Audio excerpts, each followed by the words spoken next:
Good evening, members of the board. My name is Joe DeStefano. I'm the mayor of the city of Middletown. And I don't know if 4 minutes is enough to address you. I was under the impression that we were going to have a pretty thorough discussion on project labor agreements this evening, and including some correspondences from many of the board members indicating so. And watching your previous meeting, that was the understanding that I had.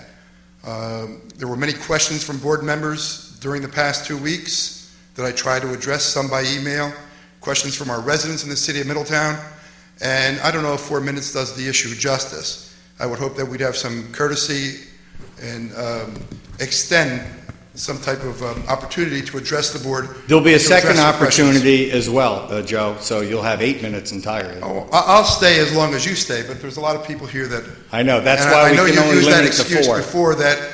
Not an excuse, it's a reason. Well, we have a packed house. Well, I understand. I understand where you're coming from. Thank you. Appreciate it.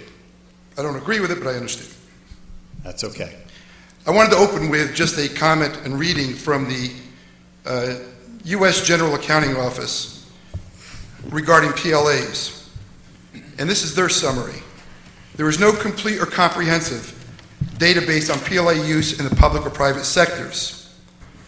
Assessing performances and differences between PLA and non-PLA projects is difficult, if not impossible, to make.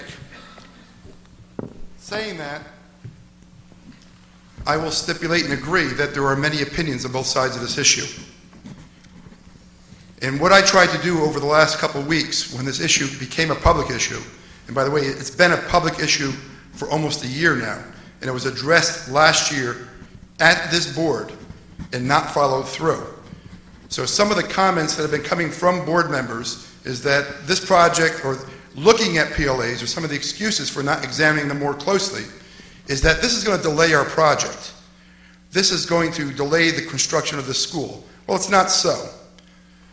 From the last meeting to this meeting, if you would have at least agreed to do the due diligence portion of a PLA agreement, that study would have been completed. It's normally less than a 2-week-long study. I know at the last meeting you had almost an hour discussion on whether to discuss or allow a discussion on the issue at the last meeting. So once again, a board-created delay is not an excuse to give a thorough and proper thought and discussion and get public input on this very important issue. Some of the questions that have come up to me by email and by telephone, and believe me, there have been several. And so I made some notes. Basically, what is a project labor agreement? It's also referred to as a community workforce agreement. And just by those 3 words, you understand what it is.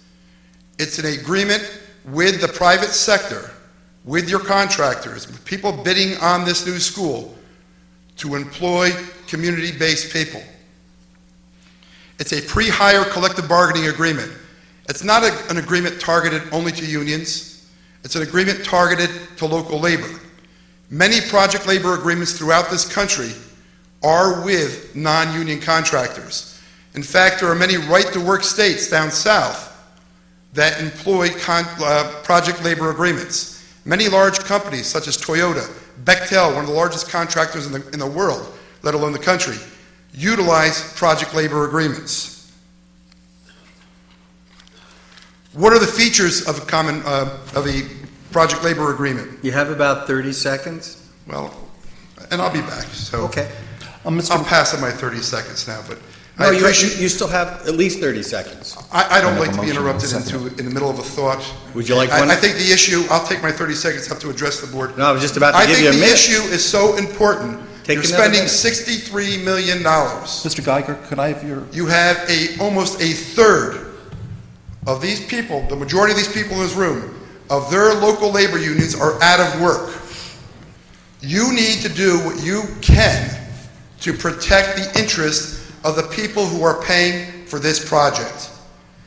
And that is a very significant difference, to protect their interests, let alone to let it go out to bid in hope that people utilize local labor. So there's a big significance. It's not a union, non-union issue.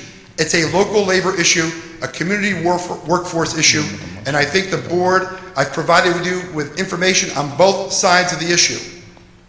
studies from Cornell. President Obama just recently took away the George Bush ruling that prohibited these on federal projects. It's not a partisan issue. It's a community issue. Locally, you have people like Eddie Diana, Republican, Mr. Bondi, the county executive of Putnam County, Mr. Vanderhoff, the county executive of Rockland County.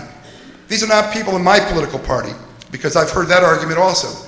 These are local leaders who are responsive and elected by the public, who have utilized project labor agreements recently.